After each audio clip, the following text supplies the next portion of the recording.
ना समझ में आया? और जैसे देखिए अब पूछेगा समास। समास कितने प्रकार के होते हैं? 6 प्रकार के होते हैं। कौन कौन से? अब यही भाव समास, कर्मधारय समास, तत्पुरुष समास, द्वंद्व समास, बहुव्रीहि समास, द्विगु समास और बहुव्रीहि समास। हम लोग 4 को समास पढ़ लिए थे। क्या बचा था? 2 समास, द्वंद्व समास और बहुव्रीहि समास। द्वंद्व समास और बहुव्रीहि। अब द्वंद्व समास किसे कहते हैं?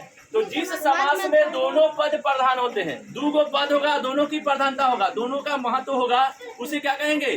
द्वंद्व समास। और उनके बीच और तथा या आदि का बोध होता है।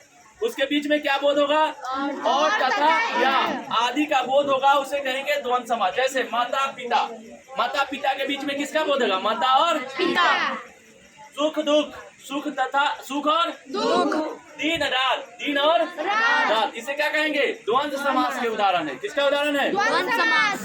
अब लास्ट है 5 नंबर, शब्द है बहुव्रीहि समास। बहुव्रीहि समास, तो जिस समास में ना तो पहला पद और ना ही दूसरा पद, इस समाज में समास में ना तो पहला पद और ना दूसरा पद का प्रधान होता है, बल्कि दोनों पद मिल करके किसी तीसरे व्यक्ति या वस्तु का बोध कराएगा।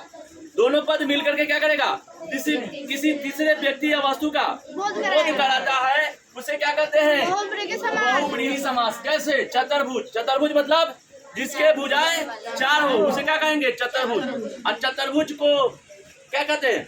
4 भुजाएं वाला को क्या कहते हैं? भगवान विष्णु कहते हैं। विष्णु भगवान को 4 भुजा है। विष्णु भगवान को कितने भुजा? 4 भुजा। नीलकंठ, नीलकंठ, नीला है जिसका कंठ, कंठ नीला। किस नीला? दशानन, 10 है आनंद जिसके। दशानन किसको कहते हैं? हाँ। अब बताइए, अब 10 मुख है तदावन। अब बताइए बहुव्रीहि समास है। अब बताइए, हम लोग संख्यावाचक किसमें पढ़े थे? द्विगु समास में पढ़े थे कि नहीं? संख्यावाचक बताइए, दशानन में 10 आ रहा है कि नहीं?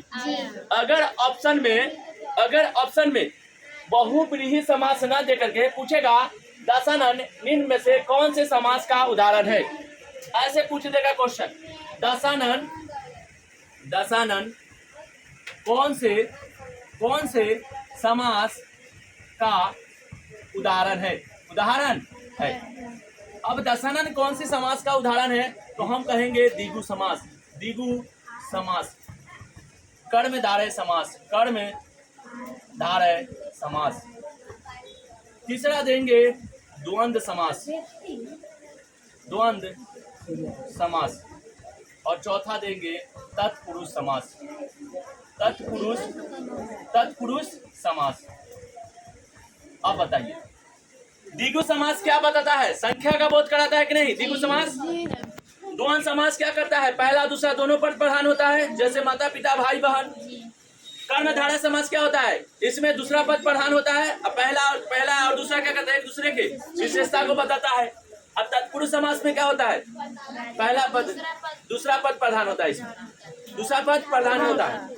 अब बताइए कि इसमें से कौन सा दशानन कौन से समास का उदाहरण है? इसमें आया था बहुव्रीहि समास में आया था कि नहीं? लेकिन ऑप्शन में है बहुव्रीहि समास। जब बहुव्रीहि समास नहीं रहेगा तो किसको मारेंगे? द्विगु समास, क्योंकि द्विगु समास संख्यावाचक का बोध कराता है, और दशानन में क्या है? संख्या है 10। जिसका 10 मुख होता है उसे क्या कहते हैं? दशानन कहते हैं, जिसको रावण कह देते हैं। क्या कह देते थे?